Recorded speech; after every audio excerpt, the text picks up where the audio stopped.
Death of the Eldorado Park teenager Nathaniel Julies may still be fresh on your mind tonight. Investigations have yet to be completed, but there's strong indications that his inability to communicate effectively due to living with Down syndrome may have played a part in his death.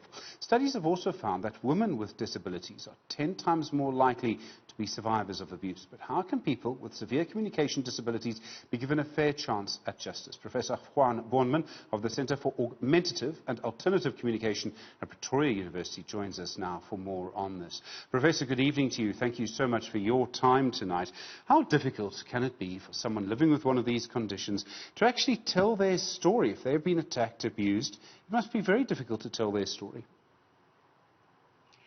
Thank you very much, Stephen. Yes, indeed, it is a very challenging procedure for these individuals on a variety of levels.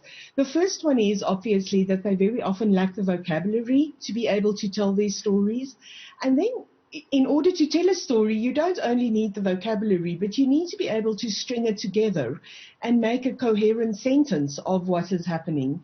So it's really a multi-level complexity of problems that these individuals face. And we also know that their speech is very often impacted on.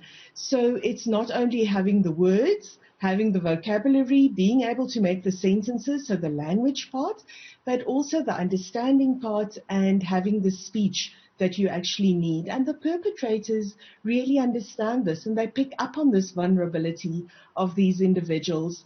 And then we also know that in addition to all of this, there's also the problem that they are very often not believed when they try and tell their story, just because it's so complex to try and understand exactly what they're trying to say. So what tools can be used then? I mean, how can they be helped to communicate? Well, there's a lot of different forms of augmentative and alternative communication, and basically we divide them into two big parts. The one lot is called unaided communication, and that means where you only use your body to be able to communicate a message. So that would be something like sign language or finger spelling, using facial expressions, pantomime, all those forms of communication. And then on the other hand, we also have aided forms of communication, so having something in addition to your body. Now, for people who are literate, that would of course implicate something like a pen and paper based system where you can write what has happened. But in cases of where people are not literate, they have to rely on things like picture communication symbols. And then we also have devices that actually have voice output. So you would type in a message, and that could be either with input from text, like a text-to-speech device, or it could be something where you actually have access to specific symbols, and you press the symbol, and then the device would speak on your behalf. For prosecutors, obviously, this is really important. They're now able to prosecute a case. I would imagine, though, unfortunately, defense lawyers, being defense lawyers, might try and use this to their advantage. Absolutely, and I think that is where issues such as authorship of a message is very important, that we have to be able to prove that it's the person's own voice that is being heard.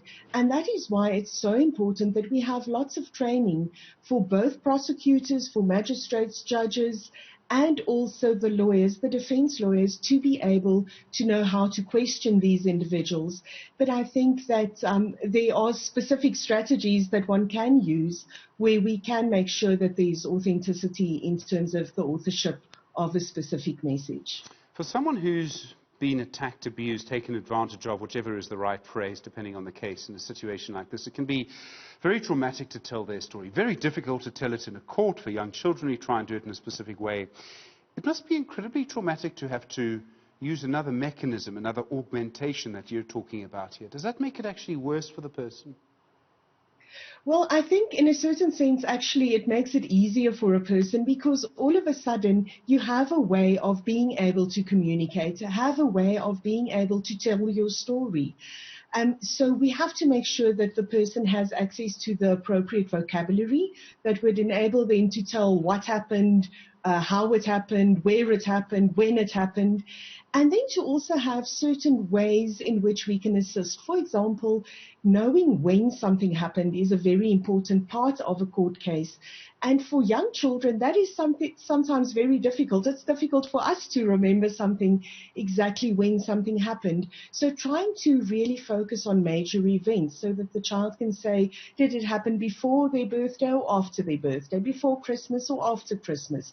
So using all kinds of other strategies to also help aid their memory in terms of when something happened, for example.